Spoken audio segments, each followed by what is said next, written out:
Hey everyone, welcome back to the German Intermediate series. In our last lesson, we delved into various word connections. Today, in Lesson 5, we're exploring the versatile verb lassen. This word wears many hats, serving as both a standalone verb and a helpful companion in sentences. Let's cut to the chase and check out the conjugation of this irregular verb. Ich lass, du lässt, sie lässt, or sie, or es lässt. Wir lassen, ihr lasst, sie lassen. Lassen can play the lead role as a full verb or tag along as a helping verb, usually in the infinitive form at the end. When lassen lends a helping hand, like granting permission or expressing prohibition, it takes the stage in the second position. For instance, sie lässt ihr Tochter ins Kino gehen. She allows her daughter to go to the cinema. Or, ich lass mich nicht beleidigen. I won't allow myself to be insulted. Revisiting the sentence structure, lassen is consistently in the second position, while the main verbs gehen and beleidigen chill at the end in the infinitive form. This pattern repeats in sentences we'll tackle in future lessons. Now, when lassen is the puppet master, causing things to happen by someone else, it takes center stage.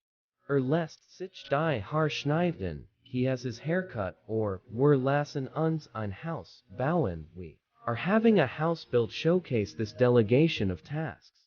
Lassen also steps up when suggesting something like, lasst uns jetzt die Hausaufgaben machen, let's do our homework now, or lasst uns etwas kochen, cook something. In the realm of requests, lassen politely asks, such as, lassen Sie bitte den Koffer stehen, please leave the suitcase here, or es ist spät, lasst uns nach Haus gehen, it's late. Let's go home. Politeness is key. It can also play the reflexive card for polite requests, such as, bitte lassen Sie den Koffer stehen, please leave the suitcase here, or es ist spät, lasst uns nach Haus gehen, it's late. Let's go home.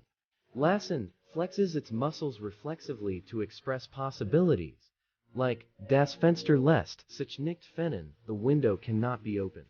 If we shuffle words, it's like saying, das Fenster kann nicht geöffnet werden, the window cannot be opened, or das lässt sich gut machen, that can be done well, or das kann gut gemacht werden. Now, onto the past tense. Drum roll, please. In the past tense, lassen transforms into lie. For example, sie lie in nicht ins Haus, she didn't let him into the house. When lassen assists in the perfect tense, remember to keep haben as a sidekick at the end. In the infinitive form, ich habe mein Fahrrad zu Haus gelassen and left my bike at home. Or, wir haben unser Zimmer putzen lassen, we had our room cleaned by the maid. In a nutshell, lassen is a jack-of-all-trades verb, stepping into various roles, from granting permission to orchestrating actions by someone else. Keep practicing, and I'll catch you in the next lesson. Cheers!